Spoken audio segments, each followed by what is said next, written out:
day 837 of the Trump administration, and it brings a major escalation in the fight between the president and the Democratic Congress as the Treasury Department defies a demand from House Democrats and refuses to hand over Trump's tax returns. This, the latest example of the Trump White House rebuffing attempts at congressional oversight. In a letter to House Ways and Means Committee Chairman Richard Neal, Treasury Secretary Steven Mnuchin said of the request, quote, it lacks a legitimate legislative purpose. Also said that, quote, the department is not authorized to disclose the requested returns. Also tonight, there are new concerns about whether the president can stop special counsel Robert Mueller, seen earlier tonight leaving a restaurant in D.C., from testifying before Congress. Yesterday, Trump sent this message, quote, why would the Democrats in Congress now need Robert Mueller? Are they looking for a redo because they hated seeing the strong no collusion conclusion? There was no crime and no obstruction. Bob Mueller should not testify. And that appears to contradict what Trump and his attorney general said very recently. Mr. President, should Mueller testify? Would you like to see him testify? I don't know. That's up to our Attorney General, who I think has done a fantastic job. Will you permit him to testify publicly to Congress? I have no objection to Bob Mueller personally testifying. What about Bob Mueller? Should he be allowed to testify before this? I've already said publicly I have no objection to him. Is the White House exerting any influence on your decision whether to allow Special Counsel Mueller to testify in Congress and when? No. And Mueller remains a Justice Department employee right now. He was expected to step down shortly after he turned in his report on March 22nd. But as the AP reports, quote, keeping him on the Justice Department payroll offers one clear advantage to President Donald Trump's administration. It makes it easier for Attorney General William Barr to block Mueller from testifying before Congress. Democrats have been pushing to hear from Mueller. As NBC News reported, the House Judiciary Committee has been in direct talks with the Mueller team and proposed May 15th as a possible hearing date. Meanwhile, that same committee has been locked in a standoff with the Attorney General, William Barr, who last week, of course, skipped a scheduled hearing, and he has missed deadlines to turn over a full, unredacted copy of Mueller's report. Today, Judiciary Committee Chairman Jerrold Nadler announced that members plan on Wednesday to vote on recommending that the House hold Barr in contempt of Congress. The Department of Justice had asked Nadler for a meeting on Wednesday. He now says that meeting will take place tomorrow.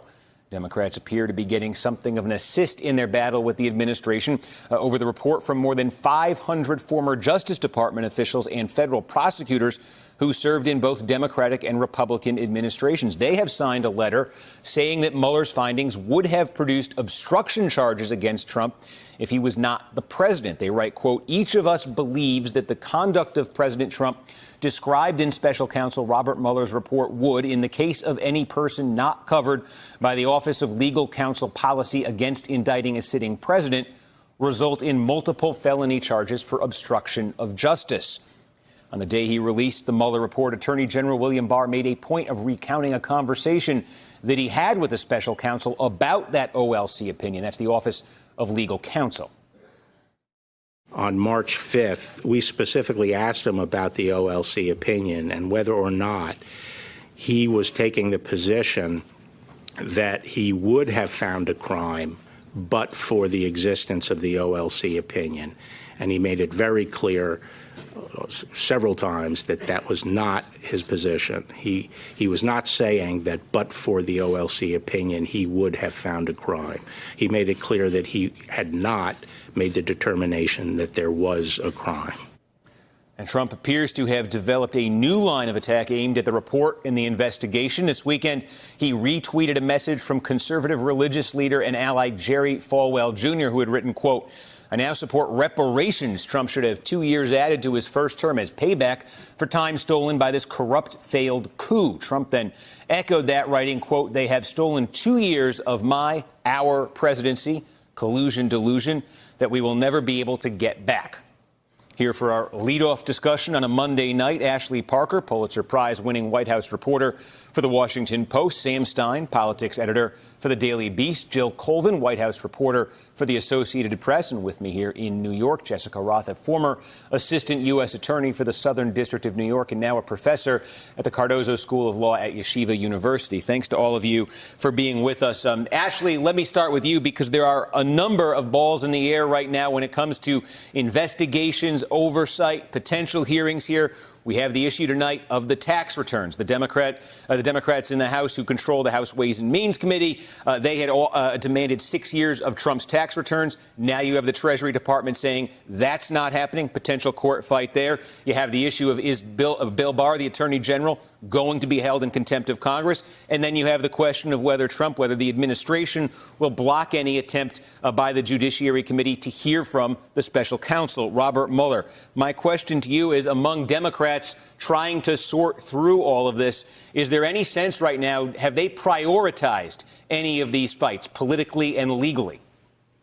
They're still sort of trying to figure it out. And what you're seeing is them being forced to react to a White House strategy that very early on the White House sort of made a blanket decision that they will not turn anything over. They will not turn over any documents. They will force everything to be subpoenaed. They will not okay any witnesses. And so you outline those fights quite well. And in each new instance, the Democrats kind of have to make a decision. Obviously, Barr was their first priority.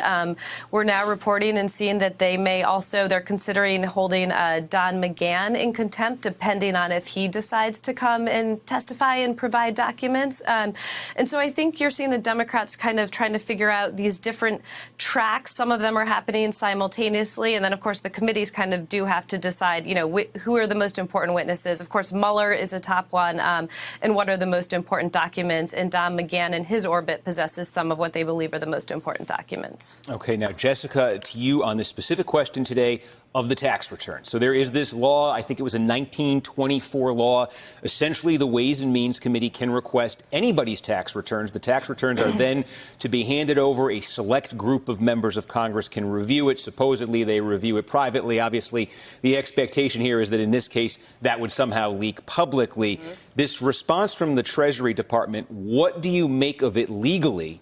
And if you don't think it would hold up legally, if that is your answer to this, how long would it take to adjudicate something like that? So legally, I don't make much of this, and I'd be interested to see what the legal argument is that they present. The letter today indicates that they're getting an opinion, a formal opinion from the Justice Department, and that will be forthcoming. So I want to see what the legal basis is for them denying the tax return. The statute is quite clear here. It says that the Treasury Department shall provide the requested tax return upon written request by the requisite members of Congress who have provided that written request. The right people have made the request in the right format. So pursuant to this statute, the Treasury Department is supposed to provide it. In terms of how Congress now enforces the statute, I think they're going to have to go to a federal district court and effectively sue in a civil enforcement proceeding to effectuate their power pursuant to the statute. As I said, I think their legal authority is clear.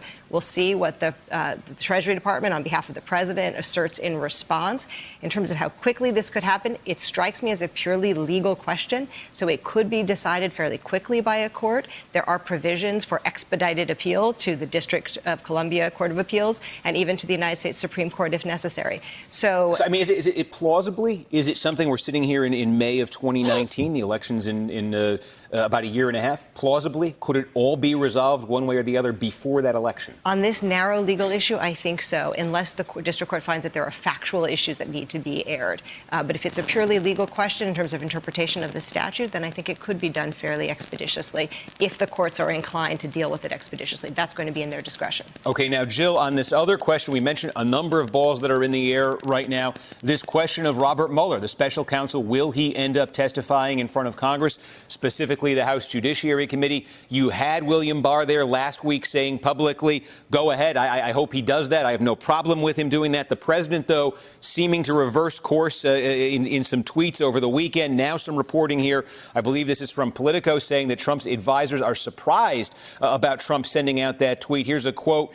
He caught his inner circle by surprise. This from Politico. He is not signaling anything other than, as an innocent man so found by Mr. Mueller, he just wants this over. He'd like to govern. That's all he's saying. Joe DeGeneva, he's an informal Trump legal advisor, telling Politico.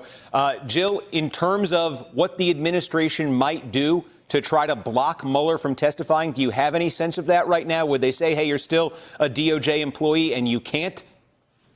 Yeah, well, it's interesting because we'd been told that Mueller was supposed to be departing the Justice Department within days of the Mueller report being submitted. There were supposed to be a number of legal staffers who would stay on, who would close up shop, but he was expecting to leave. And at this point, weeks later, he is still an employee of the Justice Department, which means that it is up to the DOJ to decide whether or not he testifies. Once he leaves that job, he becomes a private citizen, and then it is up to him personally to decide what to do. That said, all indications that we've had so far, both from the president and from the Justice Department, was that they expected Mueller to eventually come and testify.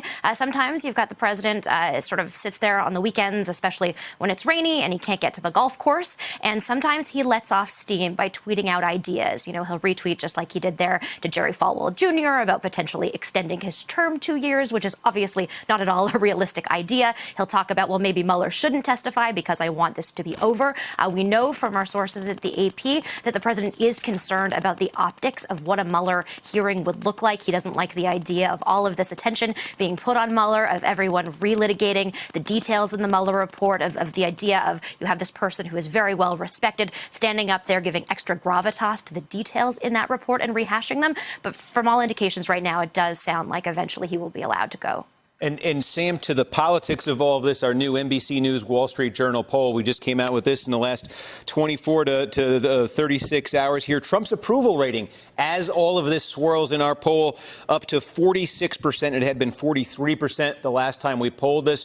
There have been a couple other polls out there. I think it was Gallup a few days ago that also measured Trump at 46%, suggesting here that at the very least for the president, the bottom not falling out in response to all of this news.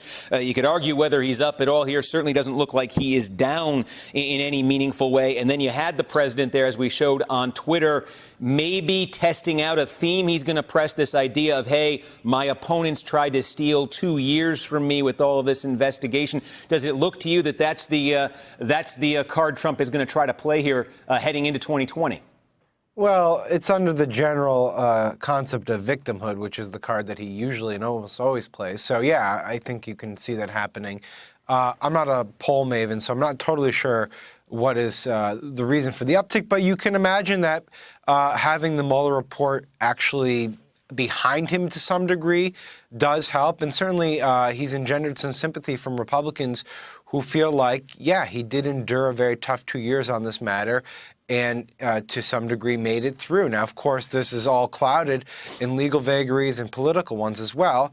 And to a certain degree, there's a risk that Trump runs here, which is in stonewalling a lot of this this oversight, in refusing to allow Bob Mueller to testify or Don McGahn to testify, in instructing or in signaling to Barr that he should bottle up some of the contents of the Mueller report. He does risk keeping this in the news and coming off as if there's some sort of cover-up happening here. So I'm not surprised that there is a little bit of walkback on his tweet right now, because this isn't necessarily the soundest political strategy ever. But we'll see. We'll see what happens in the days and weeks ahead. And of course, there are some things he can't control. And when Mueller does eventually go to the Hill to testify, that could be the type of event that would maybe knock those poll numbers down a bit. Hey there, I'm Chris Hayes from MSNBC. Thanks for watching MSNBC on YouTube. If you want to keep up to date with the videos we're putting out, you can click subscribe just below me, or click over on this list to see lots of other great videos.